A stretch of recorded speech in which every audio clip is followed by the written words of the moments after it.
안녕하십니까? 네. 이번 시간은 요약집 23페이지, 철근 콘크리트 구조부터 보도록 하겠습니다. 저번 주에 1, 2장에 대해서 봤고요. 그래서 이제 페이지 23페이지 보시면, 이제 개론 부분에서, 자, 1절, 철근 콘크리트 구조의 개요 부분. 개요 부분은 이 파트는 거의 총합 문제의 지문 형태로 나오는 형태로 지금 계속 출제가 되고 있습니다. 그래서 개념상 우리가 정확히 알아두시면 됩니다. 그래서 먼저 철근 콘크리트 구조 개요적인 측면에서 철근을 짜고 콘크리트를 부어 넣어서 자, 일체식으로 구성된 이 라멘 구조. 그래서 이제 철근 콘크리트 구조를 뭐라고 칭한다? 라멘 구조라고 칭합니다. 그래서 독일어로 철근 콘크리트 라멘이라고 칭합니다. 라멘. 그래서 우선 내진 구조에 해당이 됩니다. 이때 자, 철근이 무엇을 분담한다? 인장측은 철근이, 압축측은 콘크리트가 부담하도록 설계한 구조가 기본 원리가 됩니다. 그래서 그 다음에 세 번째, 철근 콘크리트 구조 성립 이유에서 자, 1번 지문이 가장 많이 쓰고 있습니다. 그래서 일반적으로 선팽창 계수. 그래서 이제 늘어나는 비율이 무슨 계수다? 선팽창 계수 개념이 됩니다. 그래서 온도가 상승함에 따라서 이 선팽창 계수 또는 열팽창 계수라고도 합니다. 열팽창. 늘어나는 비율은 선팽창 계수, 열팽창 계수고, 이거의 반대 개념이 되는 게 무슨 계수다? 수축 계수입니다. 줄어드는 비율이 수축 계수입니다. 그래서 이것은 거의 같다는 겁니다. 유사하다. 거의 같다. 문장만 같으면 된다 했습니다. 동일하다. 비슷하다. 그래서 다른 값으로 간주한다 하면 안 됩니다. 그래서 항상 기억하실 것은 늘어나는 비율인 선팽창 계수는 어떻게? 거의 같다는 측면을 꼭 기억을 해 두시기 바랍니다. 거의 같다 또는 동일하다, 유사하다, 비슷하다 많이 쓸 겁니다. 그래서 측면상 우리 알아두시면 됩니다. 등등등 많다. 그래서 비슷한 말이면 다 됩니다. 그래서 주의해 주시기 바랍니다. 그래서 지문을 7번이나 썼습니다. 이 늘어나는 비율은. 그런데 주의할 점은 5번하고 주의하랬겠죠? 그래서 철근의 탄성 계수하고 콘크리트 탄성 계수는 다릅니다. 그래서 철근의 탄성 계수가 큽니다. 그래서 좀 주의하실 거. 그래서 탄성 계수를 다른 말로 무슨 계수라고도 한다? 영계수라고도 합니다. 탄성 계수 또는 영계수. 이것은 다르다는 측면을 꼭 기억을 하십시오. 그래서 탄성 계수가 같다라고 하면 OX, X입니다. 그래서 주의해 주시면 됩니다. 그리고 이번에 알카리성의 콘크리트가 철근에 녹서는 것을 방지합니다. 이건 두 번 기출했습니다. 그래서 보통 콘크리트는 무슨 성이다?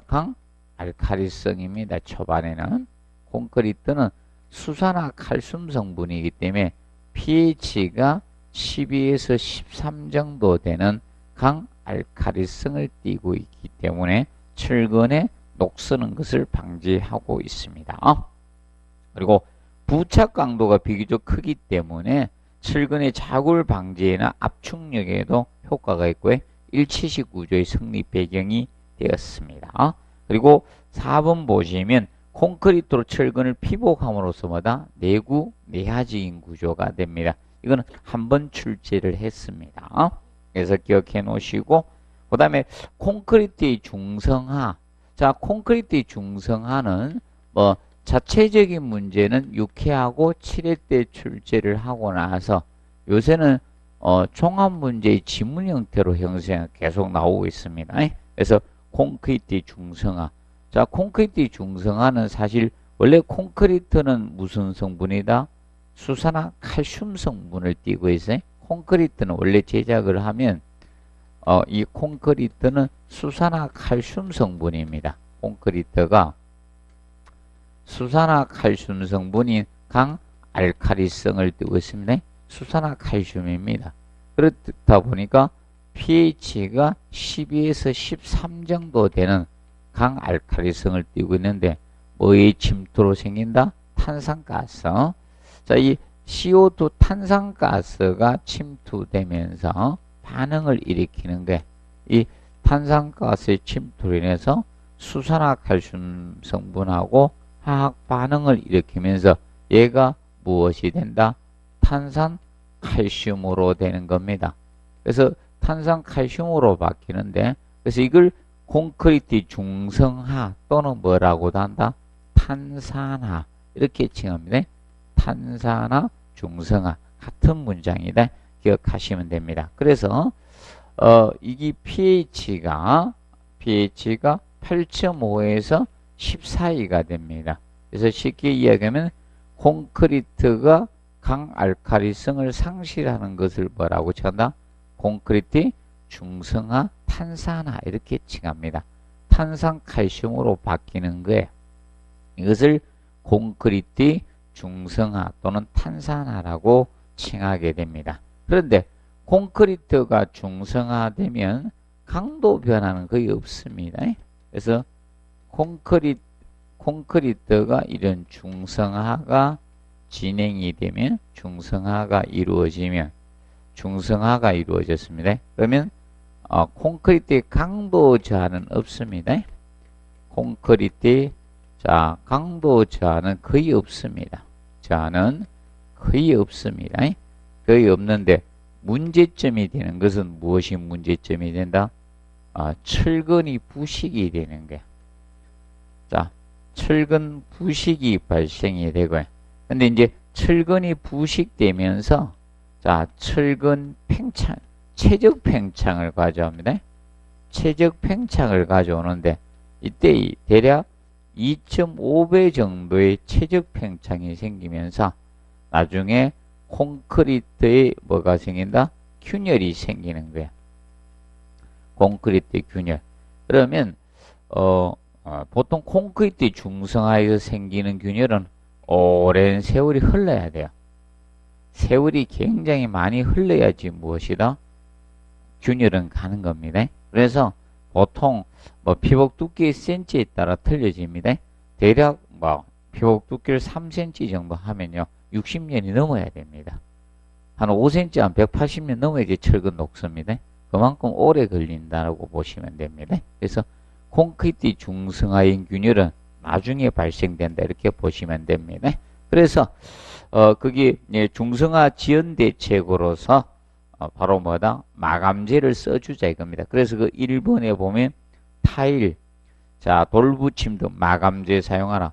자 원인이 뭐 때문이기 때문에 탄산가스 CO2가 침투하면서 생기기 때문에 마감재를 사용해서 자 침입을 최대한 느리게 해주자는 겁니다.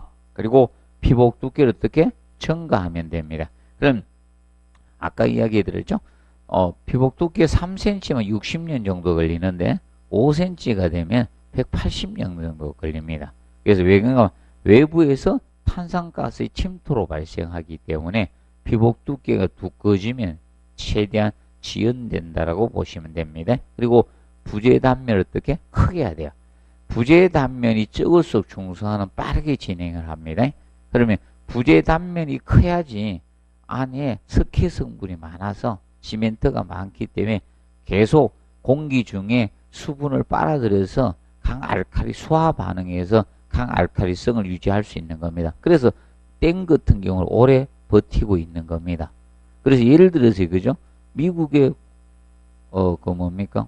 저기 서부에 있는 쿠버댐입니까? 뭐 있죠? 네. 그런데 그거는 1930몇 년도에 만들어졌잖아요. 아직도 멀쩡하죠. 자, 댐들이 어떻게 됩니까? 엄청난 두께의 콘크리트 치죠. 그리고 단면이 크니까 저 중력률 쓰더라도 굉장히 느리겠지. 중력률이 좀 빠르거든요. 중성화. 그래도 부재 단면이 크면 중성화는 느려집니다. 그래서 봐두시고 그리고 경량골재 사용량은 최대한 줄여 주셔야 됩니다. 그리고 왜냐하면 경량골재는 구멍이 뻥뻥 났기 때문에 탄산가스의 침투가 빠릅니다. 그리고 다짐 및 양생을 충분히 해줘서 탄산가스의 침투를 느리게 해주면 됩니다. 그리고 넘겨보시면 재료 분리를 방지해 줘야 됩니다. 재료 분리가 생기면 탄산가스 침투가 빠릅니다. 그리고 습도는 높게 하고 온도는 낮게 유지해 주는 것이 중성화를 지연할 수가 있습니다. 그리고 이거는 당연히 어떻습니까? 물 시멘트비. 그래서 뭐 이론상은 물 시멘트비라고 많이 다른데 시방서상은 물 결합제비라고 하고 물 결합제비. 그래서 이제 이겁니다. 물 시멘트비는 이건 어떻게 낮춰주시면 최대한 적게 해야 돼요.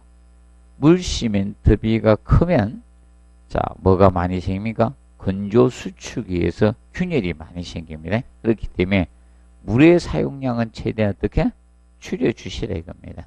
최대한 줄여주는 것이 좋다는 점면 기억을 해 두십시오. 자, 그리고 이제 세 번째 24페이지 철근 콘크리트 구조의 장단점 개념이 나옵니다. 그래서 뭐 장점적인 측면에서 1번, 2번. 자, 이제 콘크리트로 철근을 피복함으로써 자, 내하 내구적인 건물이 됩니다. 그리고 바로 일체식 구조가 되니까 뭐다? 내풍 내진적인 구조도 됩니다. 그리고 형태를 자유롭게 구성할 수 있죠. 그리고 유지 관리비가 적게 들어가는 게 장점입니다. 자, 그리고 이제 7번에 무엇이 크다?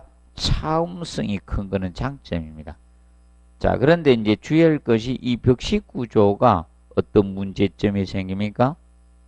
이런 층간 소음이 좀 심합니다. 이제 라멘 구조하고 비교했을 때 이제 벽식 구조는 좀 층간 소음이 좀 심합니다. 그것이 적어도 단점의 8번 때문에 그렇습니다. 전음도가 큰 것 때문에. 철근 콘크리트는 전음도는 커요. 차음성은 큰데 주의하십시오.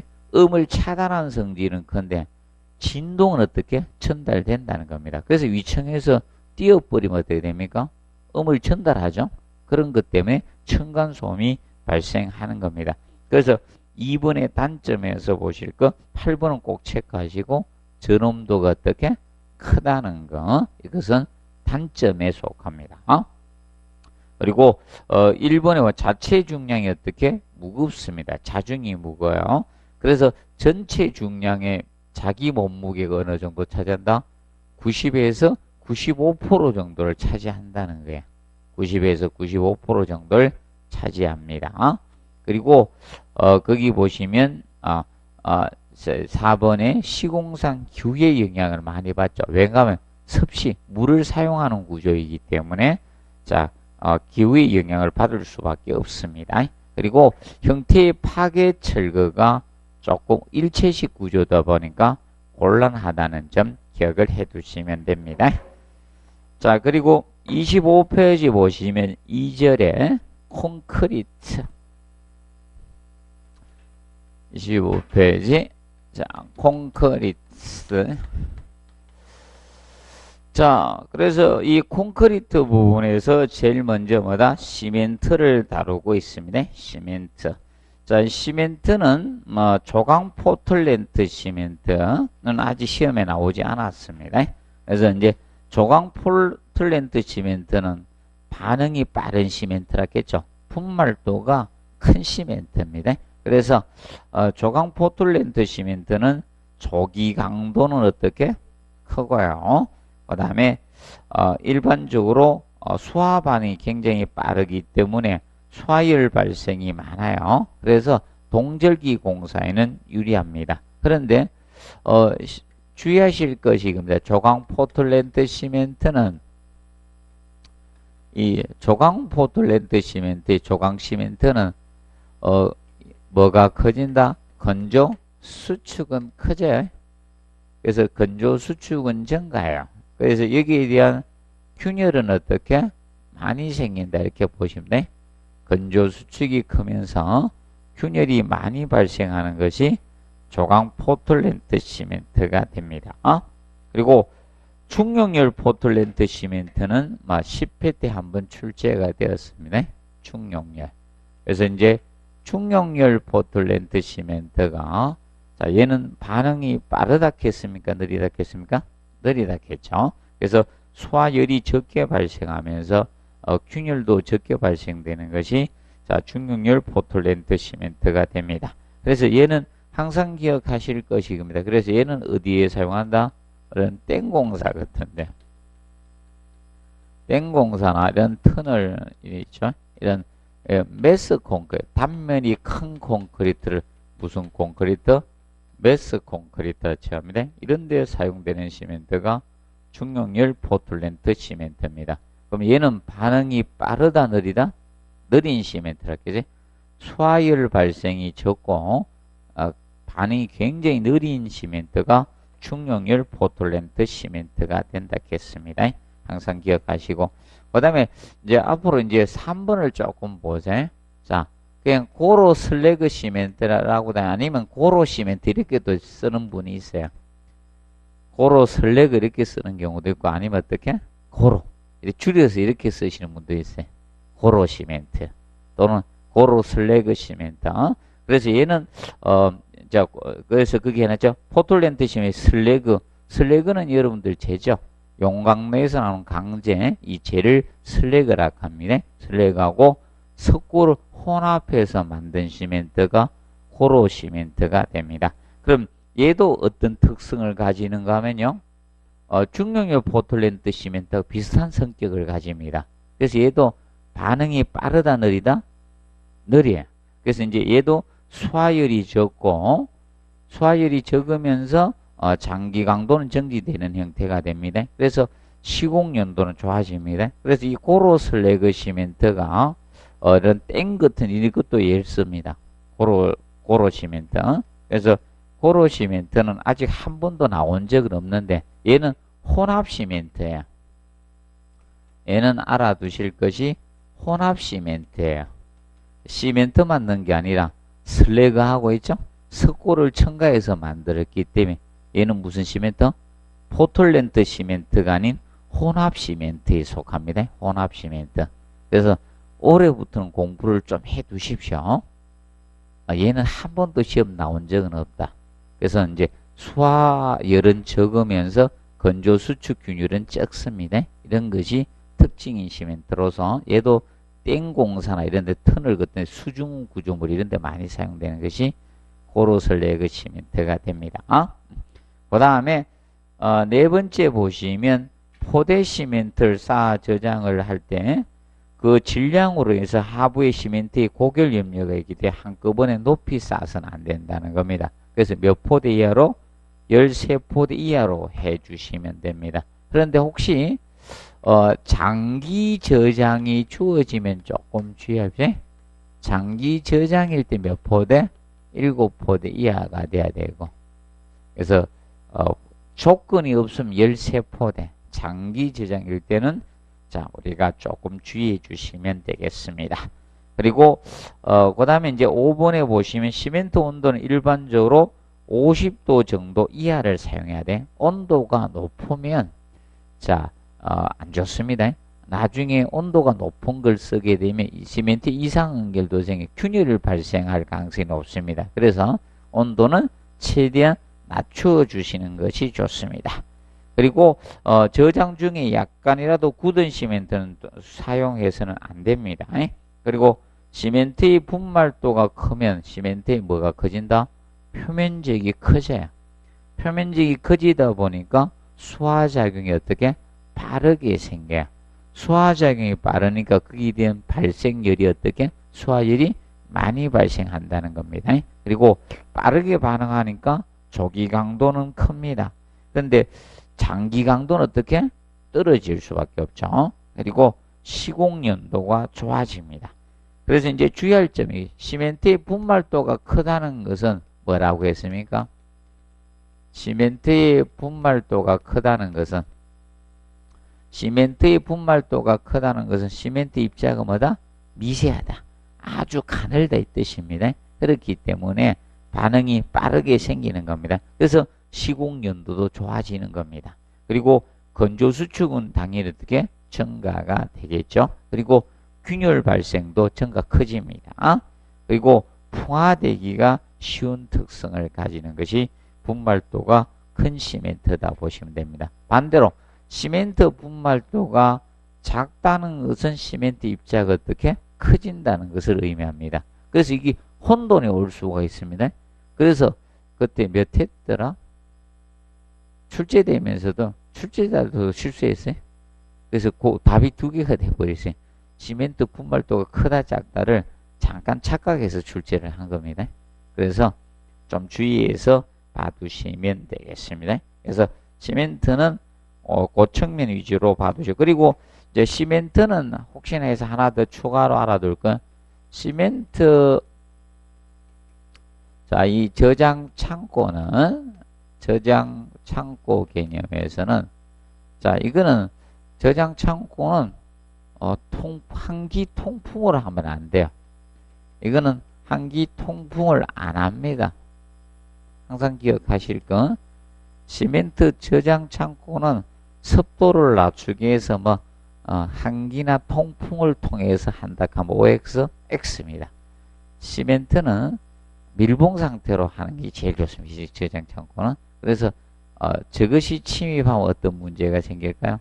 외부에서 습기가 침투되면 안 된다는 겁니다. 그래서 한기 통풍은 이루어지지 않는 것이 좋습니다. 꼭 기억을 해 두시고, 그 다음에 2번 이제 골재. 골재는 모래하고 자갈을 뭐라 한다? 골재라고 칭하는 겁니다. 모래와 자갈을 골재라 합니다. 그러면 1번에 쇠석 깬 자갈에 대해서 알았죠? 쇠석을 깬 자갈, 암석을 파쇄해서 만든 걸 쇠석이라고 합니다. 그래서 강자갈보다, 그래서 쇠석보다는 강자갈이 어떻게 시공연도가 좋아집니다. 둥근 구형 형태가. 그리고 2번 연속 입도 분포로 실적률이, 실제 골재가 차지한 용적비율이 실증 공급률을 뺀 것이 실적률입니다. 큰 골재를 사용하면 콘크리트 강도도 증가되면서 균열은 저감됩니다. 그래서 연속 입도 분포가 좋습니다. 그래서 자, 크기가 다양성 있는 걸 써라 이거야. 이런 걸 써라는 겁니다. 이렇게 크기가 다양성 있는 걸 써줘야 됩니다. 그래서 현재 우리나라가 앞으로 미래는 별로 안 좋을 가능성이 높잖아요. 밑에 애들이 안 태어나고 있어가지고 이제 우리 어떻게 먹고 삽니까 이제 우리도 좀 밑에서 많이 나가고 본 걸로 사회복지를 받을 수 있어야 되는데 우리 사회복지를 못 받을 수 있겠죠. 그래서 연속 입도 분포 형태가 되어주시는 게 좋다. 그 점 알아두시고요. 그리고 3번 청정하고 유해물이 섞이지 않는 골재를 사용하는 것이 블리딩을 줄일 수가 있습니다. 수분 상승 현상. 그래서 보통 찌꺼기 이런 거 있죠. 유해물질이 많이 함유된 골재를 사용하면 일반적으로 블리딩이 증가가 됩니다. 그리고 해산은 바닷물에는 담수로 세척해서 염분을 제거 후에 사용하는 게 좋습니다. 보통 염분은 철근에 부식을 시킵니다. 그렇기 때문에. 그리고 넘겨보시면 자 5번에 콘크리트 배합 시 골재의 함수 상태는 표면 건조 무슨 상태? 내부 포수 상태야 돼요. 자 골재가 이런 상태가 돼야 된다. 표면은 건조하고 안에는 꽉 차야 돼요. 그래서 이제 내부에는 포수 상태가 돼야 된다. 내부는 포수 상태고 안에는 물이 꽉 차 있는 상태가 돼야 되고 밖에만 건조하라 이거. 표면 건조, 내부 포수 상태, 골재 상태로 해서 배합을 해주라는 겁니다. 그 다음에 6번에 콘크리트에 함유된 염화 물량은 염소이온량으로 얼마다? 0.30이에요.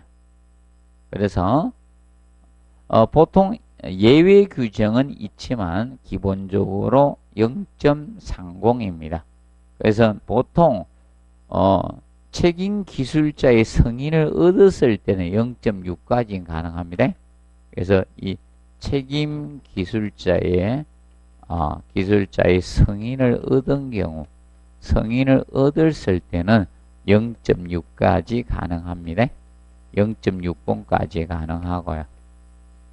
그래서 0.6까지 가능하지만 성인은 안 얻으면 얼마다? 0.3까지 가능합니다. 0.3 기본적으로 알아두시고, 그 다음에 2번에 보시면 자 거기에 콘크리트에 대해서 다루고 있습니다. 콘크리트에서 자 먼저 1번에 물 시멘트비 또는 물 결합제비. 그래서 이제 물 시멘트비는 보통 이론상 물 시멘트비라고 하고 이제 시방서에서 이제 물 결합제비라고 부르고 있습니다. 기본은 몇 프로다? 60% 이하가 기본이에요. 60% 이하가 기본이고 최대치가. 그런데 그 밑에 박스를 먼저 봅니다. 제빙화학제가 사용할 경우는 얼마다? 물결합제비는 45%예요. 낮춰야 됩니다.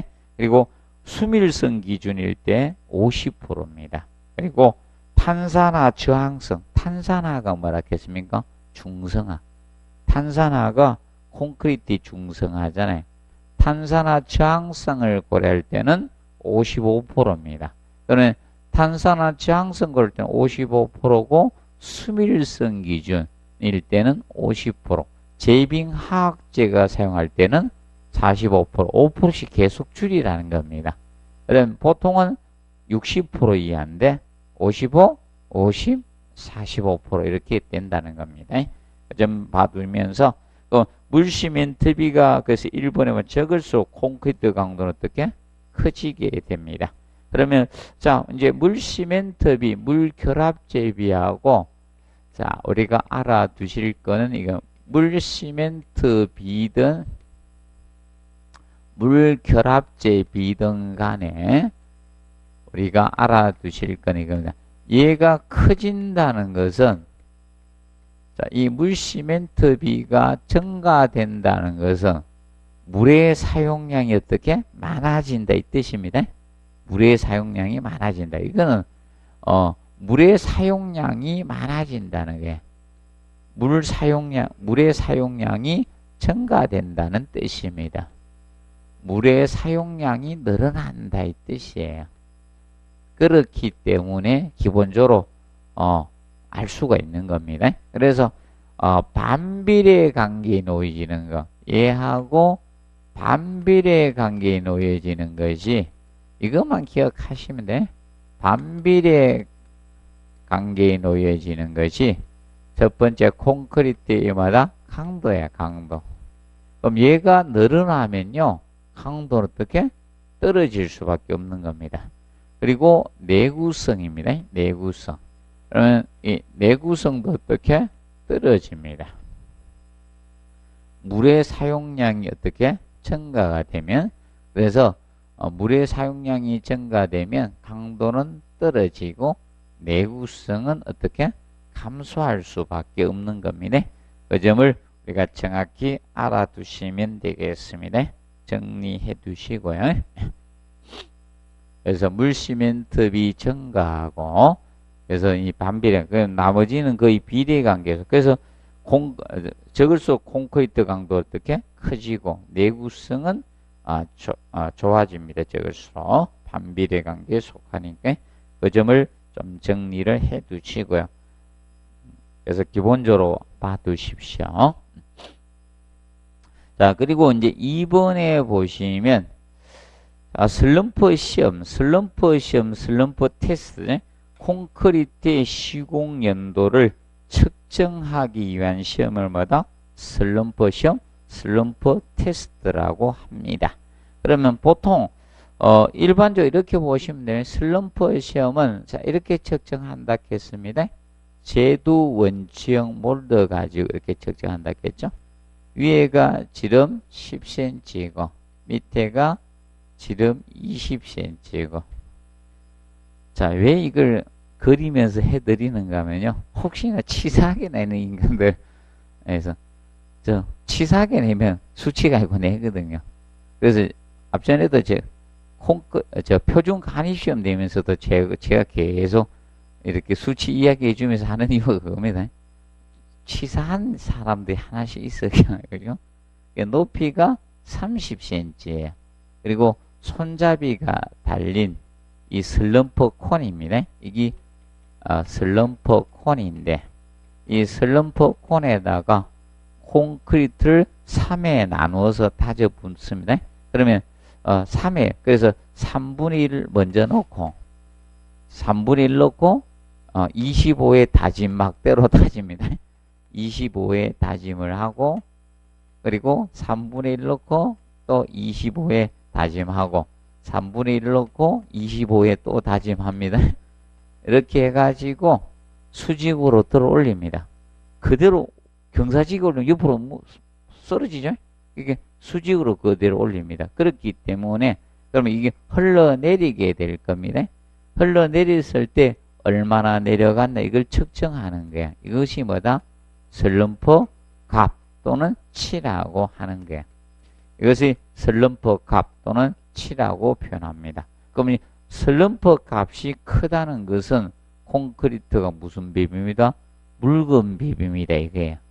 물을 많이 넣고 비볐다는 겁니다. 그래서 그것을 의미하게 됩니다. 그래서 슬럼프 값이 크면요 묽은 비빔이고 슬럼프 값이 적다는 것은 된 비빔을 의미하게 됩니다. 그래서 슬럼프 값이 적게 되면 된 비빔이죠. 그럼 콘크리트 강도는 어떻게? 증가가 되는 거예요. 그래서 기본적으로 알아두시고 그래서 이제 그 밑에 보시면 철근 콘크리트하고 뭐가 있습니까? 묵은 콘크리트가 있는데 그러면 묵은은 철근을 배건하지 않은 거고 철근 콘크리트는 철근을 배건했어요. 그런데 두 가지를 봤을 때 일반적인 경우 해놨죠. 철근 콘크리트는 80에서 150 사이라 해놨죠. 슬럼프 값이. 맞죠? 80에서 150 사이였잖아요. 그러면 그럼 밑에 수치가 최저가 80인데 150 사이잖아요. 그런데 밑에 한번 보십시오. 묵은은 일반적인 최저가 50에서 150 사이죠. 맞죠? 밑에 값이 떨어져요. 그리고 단면이 큰 경우는 60에서 120인데 얘는 50에서 100이 되잖아요. 그래서 일반적으로 철근 콘크리트는 철근이 들어있기 때문에 콘크리트 타설할 때 조금 저항성이 잘 안 들어가겠죠. 없는 상태. 그래서 여러분들 이거잖아요. 생선 발라먹을 때 뼈 많은 생선이 발라먹기 힘들잖아요. 이것이 쫙잘 틀어지면 아주 먹기도 쉬운데. 그래서 생선 싫어하는 분들이 주특기가 그죠? 뭐가 있기 때문에? 가시가 있기 때문에 먹기 싫어하는 사람들 많거든. 가시 바르기 싫어서. 그거 같아. 그래서 쉽게 철근 콘크리트보다는 묵은 콘크리트가 슬럼프 값을 좀 적게 할 수 있다는 겁니다. 개념적으로 간단히 이해해 줘. 그러면 철근 콘크리트 일반적인 경우만 알아두세요. 그래서 대략 얼마 사이로 가면 된다? 슬럼프 값이 80에서 150 사이로 가주면 된다. 이건 밀리미터. 밀리미터 건 8cm에서 15cm 값 사이로 들어가 주면 된다 이 뜻입니다. 기억을 해 두시고 그 다음에 우측에 27페이지 보면 시공연도 워커빌리티입니다. 워커빌리티에 영향을 미치는 요인에 대해서 해놨습니다. 단위 수량. 여기서 단위 수량이라는 것은 이것을 의미한다 했죠. 단위 수량은 콘크리트 1세제곱미터. 콘크리트의 단위야. 이 단위가. 콘크리트 1세제곱미터 비빔할 때 이 사용되는 물의 양이다. 사용되는 물의 양을 뭐라 한다? 단위 수량. 물숫자입니다. 이게 물숫자. 단위 수량. 그러면 단위 수량을 증가하면 시공연도는 좋아집니다. 재료 분리가 발생되지 않는 범위 내에서. 그래서 여러분들 여름에 식사하기 싫으면 어떻게? 물에 말아 드십니다. 국에 말아 드시고. 그리고 2번에 단위 시멘트량이 증가된다. 여기서 이겁니다. 단위 시멘트량의 증가. 그럼 똑같습니다. 단위 시멘트량은 콘크리트 1세점 비빔할 때 사용되는 뭐다? 시멘트의 양인 거야. 시멘트의 양을 뭐라 한다? 단위 시멘트량입니다. 그러면 단위 시멘트량이 증가된다. 그러면 콘크리트의 배합은 배합은 시멘트, 모래, 자갈의 배합이에요. 시멘트하고 모래, 자갈의 배합입니다. 자갈의 배합입니다. 그러면 보통 모래하고 자갈을 뭐라 한다? 골재라고 칭하는 거예요. 골재. 그러면 단위 시멘트량이 증가된다는 것은 단위 시멘트량이 증가된다는 것은 골재 사용, 단위 골재량이 준다는 거예요. 골재 사용량이 준다는 거예요. 골재 사용량이 준다는 뜻하고 같은 거예요. 단위 시멘트량이 준다는 것은 골재 사용량이 증가된 반대. 자, 쉽게 시멘트, 모래, 자갈의 배합을 했는데 시멘트가 증가되면 모래하고 자갈이 줄어야 되잖아요. 맞죠? 그래서 여러분 이겁니다. 근육량이 많다는 것은 지방량이 준다는 거죠. 맞죠? 지방량이 많다 근육이 없다는 거 아닙니까? 맞죠? 그거 같이 증가하면 안 되죠. 근육도 많고 지방도 많아지는 건 아니겠죠. 그래서 이제 명심하세요. 단위 시멘트량이 증가된다는 것은 골재의 사용량이 준다는 거고, 반대로 단위 시멘트량이 감소된다는 것은 골재의 사용량이 증가된다 이 뜻입니다. 그래서 단위 시멘트 이제 증가되면 시공연도는 좋아집니다. 증진됩니다. 그리고 시멘트의 성질에 따라서 영향을 주죠. 시멘트의 분말도가 크다는 것은 입자가 미세하다겠죠. 그래서 시공연도는 증진됩니다. 그리고 골재 입도 이평에서 연속 입도 분포로 구형일 때 시공연도는 증가됩니다. 특히 아까 했죠. 쇠석보다는 무엇이 강자갈, 깬 자갈보다는 강자갈의 시공연도가 증진된다 했습니다. 그리고 공기량이 증가하면 시공연도는 증가됩니다. 그런데 문제가 이거야. 염두에 있죠. 이 공기량 증가해서 너무 많이 A제를 투입하면요. A제가 분산돼야 되는데 분산이 안 되고 한쪽 구석에 집중적으로 있으면요. 이거 다 떨어져요. 쉽게 A제를 사용하면 철근과의 부착 강도는 어떻게? 떨어집니다. 그래서 아마 저기 여러분들 강남에서 저거 이제 빌딩 그 사건 생긴 거 들으셨죠? 뉴스 못 봤습니까? 학습하신다고? 아, 강남에 설능역 주변에 빌딩이 기둥에 철근 주변에 기둥이 콘크리트 다 떨어져 나갔어요. 그 이유가 뭐 둘 중에 하나겠죠. A제를 많이 첨가했거나 A제가 집중적으로 잘못 너무 들어갔거나 잘못 투입할 수가 있거든. 넣을 때 실수로 A제를 좀 많이 넣을 수가 있거든요. 아니면 겨울에 쳤거나 겨울에 콘크리트 탓을 하면요 안 나옵니다. 강도. 나중에 온도가 정상화되더라도요 초기가 중요한 거예요. 저하고 같습니다. 산후조리 잘못하면 나중에 아무리 잘해줘도 원상복귀 못합니다. 꼬부랑 할머니가 왜 생겼겠어요? 산후조리 못해서 그렇거든요. 아마 둘 중에 하나가 뭐 다른 원인도 있지만 대표적 원인이 그 둘 중에 하나예요. 거의. 그래 보시면 됩니다. 자, 그래서 여기 이제 그 다음에 이제 혼화재로 사용하면 예를 들어서 이제 뭐 그래서 일반적으로 이겁니다. 다른 이제 혼화재료를 넣어줌으로써 시공연도는 좋아지죠. 그리고 이제 비빔시간 비빔시간은 적정시간 비빔할 때입니다. 시공연도는 좋아집니다. 그리고 온도는 높으면 슬럼프 값이 떨어지기 때문에 시공연도는 떨어집니다. 근데 습도는 반대요. 습도가 높으면 시공연도는 좋아집니다. 그래서 항상 온도하고 습도는 무슨 관계? 반비례 관계다. 이렇게 기억하시면 됩니다. 그리고 콘크리트의 시공적인 측면에서 보실 거예요. 콘크리트의 시공적인 측면에서 먼저 콘크리트 운반에서 보시면 자, 콘크리트는 신속의 운반에서 적시 타설을 우리가 하는 것이 좋고 충분히 다져주면 좋습니다. 그런데 체크해 놓으시죠. 자, 이제 비비기로부터 이제 시간은 그 체크 외기온도 25도씨 이상일 때마다 1.5시간 90분입니다. 그 다음에 25도씨 미만일 때는 얼마가 된다?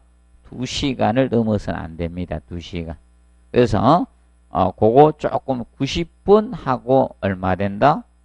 120분 됩니다. 120분 되는데 조금 주의할 사항이 어떤 점하고 조금 주의해 주시는가 하면 저거하고 헷갈리면 안 됩니다. 페이지 28페이지. 28페이지 보시면 자, 허용 이어치기 시간 간격에 대해서 해놨습니다. 표준에 대해서 25도씨 초과될 때는 2시간이고요. 25도씨 이하가 될 때는 얼마다? 2.5시간. 자, 150분이 된다는 거예요. 그래서 앞에 거하고 헷갈리면 안 돼요. 그러면 이거는 저것 때문입니다. 28페이지 상단 있죠. 허용 이어치기 시간 간격 있죠. 이거는 콜드 조인트 때문이죠. 이거는 콜드 이어치기, 이건 콜드 조인트입니다. 콜드 조인트 때문에 콜드 조인트 시간 간격 최대한 너무 많이 벌려서는 안 된다는 거예요. 그래서 앞에 거는 무엇이고요? 27페이지 이 시간은 물 넣고 비빔하고 나서 맞죠? 일정 시간 내에 사용하라 이겁니다. 그러면 사실상 응결 경화가 시작된 콘크리트를 사용하면 강도가 떨어지죠? 그렇기 때문에 시간 제한을 더 단축한 거고요. 뒤에 거는 무엇이다? 콜드 조인트 때문입니다. 콜드 조인트 때문에 일반적인 시간 제한을 두고 있다는 겁니다. 그래서 아직 앞에 거는 기출을 했지만 뒤에 거는 기출이 안 됐습니다. 그래서 좀 주의해서 비교 학습을 꼭 해놓으시기 바랍니다. 그리고 27페이지 타설적인 측면에서 먼저 콘크리트 타설은 시공 계획서를 따라 하면 됩니다. 시공 계획에 따라 하면 돼요. 원칙적으로. 그래서 여러분들 콘크리트 타설이 뭐 그날 일어나 봐가지고 마음 먹히는 대로 하는 게 아니고 시공 계획에 의해서 하는 겁니다. 그리고 주의해 주시고 그 다음에 이제 2번에 보시면 타설 작업을 할 때는 철거 및 매설물의 배치나 그 부지 변형 등 손상되지 않도록 주의해 주셔야 됩니다. 그리고 3번에 타설한 콘크리트 그 부지반에서 꼭 체크하세요. 무슨 방향? 행방향 이동시켜서는 안 돼요. 자, 콘크리트 타설은 수직 타설이에요. 기본적으로 무슨 타설로 가준다? 수직 타설이 기본입니다. 그래서 행방향 이동은 금지하고 있습니다. 특히 자, 행방향 이동하면 자, 각종 철근 배근 상태나 철근의 뭐 고임제라든지 뭐 스페이스 이런 것도 있죠. 철물들이 많아요. 그리고 최근에 건축물들이 뭐가 되고 있습니까? 홈 네트워크가 되고 있죠. 각종 설비도 많아요. 그래서 오늘 방송하던데 어딘가 홈 네트워크 이제 해커가 제가 이야기했던 건 이제 처음 이제 방송하던데 내가 옛날부터 이야기했는데 아니 그거 다 뚫어요. 컴퓨터 실력이 중학생 실력만 되면요 다 뚫어요. 밤에 있지 않습니까? 잠자는 있는 사람이 침투하면요 저 아파트 전 아파트 있죠. 방문 다 현관문 다 열고요. 난방 막 지금 난방 가동하다가 난방 가동해서 한 35도씩 약간 막 늦게 만들고 있습니다. 뭐 심각한 문제라니까요. 아무 거 없어요 우리나라. 법만 만들어 놓고 규제는 하나도 안 만들어 놨습니다. 그래서 이제 심각한 사태가 될 수 있습니다. 그거 한번 또 사건 사고 생겨야지. 내가 보니까 어느 사람 높은 사람들 저기 한번 틀려야 되죠. 그래야지 법 만들지. 국회의원 한번 틀려야 되는가 봅니다. 자 보시고 그 다음에 거기 4번에 보시면 자 항구역 내에서 콘크리트 타설이 완료될 때 연속 타설을 해야 됩니다. 연속 타설이 기본 원칙입니다. 그리고 거기 이제 6번에 보시면 콜드 조인트가 발생하지 않도록 하나 시공구역의 면적이나 콘크리트 공급 능력, 이어치기 허용 시간 간격 등을 정해야 됩니다. 그래서 자 넘겨보시면 그래서 허용 이용치 시간 간격 표준이 바로 이겁니다. 그래서 이건 아직 시험 안 냈거든요. 그래서 공부해 놓으십시오. 그래서 앞에 거하고 헷갈리면 안 된다. 얘는 30분 더 길다. 허용 이용치기 이렇게 나오면 이때는 30분이 깁니다. 앞에 거하고 절대 헷갈리지 않도록 자 해두시면 되겠습니다. 그다음에 이제 다짐에서 보시면 뭐 다짐은 자 이거죠. 밀실한 콘크리트를 제작을 하기 위해서 우리가 다짐을 하게 됩니다. 다짐을 하는데 이때 다짐에서는 자 체크 내부 진동기 사용의 원칙이다. 체크해 주시고 내부 진동기. 그래서 내부 진동기를 뭐 봉형 진동기라고도 합니다. 내부 진동기가 원칙입니다. 원칙. 그래서 내부 진동기, 봉형 진동기가 원칙입니다. 이 봉형 진동기가 원칙입니다. 사용의 원칙으로 잡고 있습니다. 근데 예외적으로 뭘 쓸 수 있다? 거푸집 진동기를 사용할 수가 있는 거예요. 그래서 얇은 벽으로 인해서 내부 진동기 사용이 곤란한 장소에는 거푸집 진동기를 사용할 수가 있습니다. 그것이 어느 쪽인가 하면 옛날에 이런 쪽이에요. 이렇게 이제 이런 데다 벽 치는 경우 있거든. 복도나 발코니 쪽에 이 벽을 만드는 경우가 있거든요. 콘크리트 벽. 그러면 아파트로 치면 저기 간혹가다 칠 수가 있어요. 어딘가 하면 여러분들 뒤에 여러분들 베란다, 뒷베란다 부엌이 돌출되는데 옆에 베란다가 생기면 거기 벽을 칠 때 얇게 치거든. 바깥쪽 외기와 접한데 거기는 발코니 쪽에 치기 때문에 뭔가 합니까? 저거 두께가 얇게 치거든. 거기 혹시 치면 굉장히 얇습니다. 그러면 이런 경우는 어려울 수가 있으니까 그럴 땐 거푸집 진동기를 사용할 수가 있다는 겁니다. 그리고 내부 진동기 사용 방법에 대해서 나왔습니다. 요거는 뭐 니은 체크하시면 되고 내부 진동은 연직, 수직으로 찔러 넣어 주시고 그 다음에 삽입 간격은 얼마다? 0.5m 이하로 되어 주시면 됩니다. 그리고 디귿이 적정 시간이다. 한 개소의 진동 시간 다짐할 때 시멘트 페이스트가 표면 상부로 약간 부상하기까지 이것이 적정 시간입니다. 적정 시간 진동 다짐을 해주시면 됩니다. 그리고 미음에 보시면 내부 진동 행방향 이동시킬 목적으로 사용해서는 안 되고요. 그리고 3번에 보시면 재진동을 할 때는 콘크리트의 나쁜 영역에서 영향이 생기지 않도록 초결이 일어나기 전에 실시하라 이겁니다. 그럼 초결이 일어나기 전에 실시하라는 것은 겁니다. 응결이 시작된 거 있죠? 응결이 시작된 콘크리트는 안 된다는 거야. 그래서 응결이 시작된 콘크리트는 진동을 주어서는 된다 안 된다? 안 됩니다. 이건 진동 주면 안 돼요. 응결이 시작된 콘크리트는 진동을 주어서는 안 된다는 측면 기억해 두시면 됩니다. 그리고 이음. 자, 이음은 우리가 알아두실 일반상에서 시공이음은 될 수 있는 대로 전단력이 체크하세요. 전단력이 작은 위치에서 해야 돼요. 전단력. 자, 이음은 명심하세요. 항상 어디서? 전단력. 전단력이 작은 장소에서 하고 부재 압축력이 작용하는 방향과 직각으로 하시면 돼. 그러면 저 전단력이 작은 위치 체크하십시오. 전단력이 작은 위치는 자 수평부재예요. 수평부재. 그래서 이제 보나 슬래브의 경우는 이거는 전단력이 작은 위치에서 하라게. 전단력이 작은 위치에서 하라는 거고 그 다음에 압축력, 부재 압축력이 작용하는 방향의 직각이 있죠.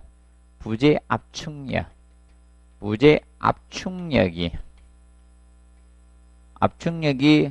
자 작용하는 자 그래서 방향에 작용하는 방향의 직각 해놨죠. 방향의 직각. 이것은 수직부재입니다. 직각.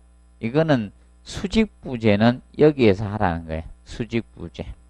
그래서 수직부재가 되니까 자 기둥이나 벽이에요. 기둥이나 벽 그리고 저거 됩니다. 그래서 수직부재하고 그 다음에 아치부재. 아치하고 그래서 수직부재하고 아치는 바로 축에 압축력이 작용하는 방향에 직각으로 두는 겁니다.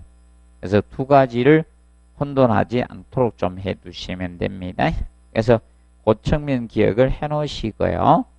그 다음에 29페이지 보면 바닥면과 일체로 된 기둥의 벽에 시공이염 해놨습니다. 그래서 요거는 같이 해주면 되는, 특히 2번 책 가시고 흔치는 바닥면과 연속해서 콘크리트 탓을 해야 돼. 흔치는.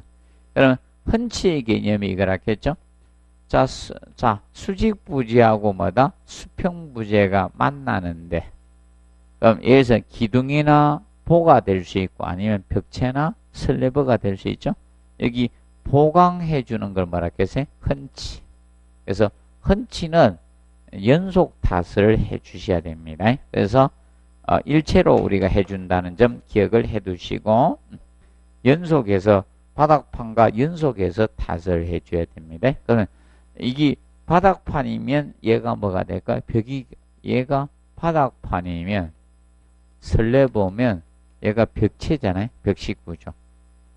그러면 같이 탓을 해주라. 바닥판하고 같이 탓을 해주라는 겁니다. 연속 탓을 해주라.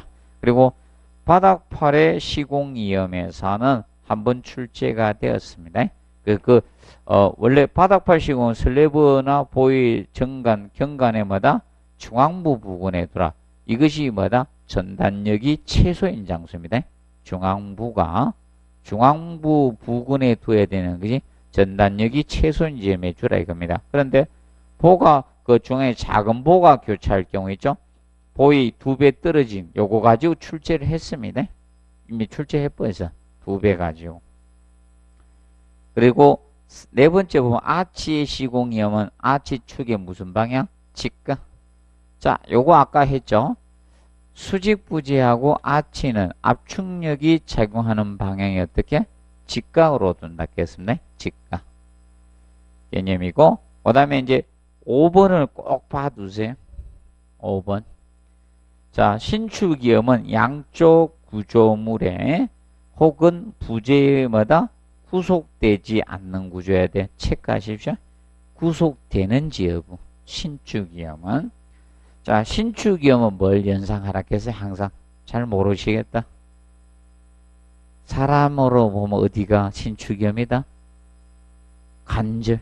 관절이 구속되면 모두 옷이 꼈는데 황창 병된 거죠. 이거 움직여야 돼. 이건 구속되면 안 돼요. 항상 기억하세요. 이거 앞으로 한번 낼 수 있습니다. 신축위험. 그래서 신축위험은 꼭 알아두십시오. 부재가 구속되지 않도록 한다는 것을 꼭 정리해 놓으시기 바랍니다. 자, 그리고 29회 특수 콘크리트부터는 잠깐 휴식하고 하도록 하겠습니다.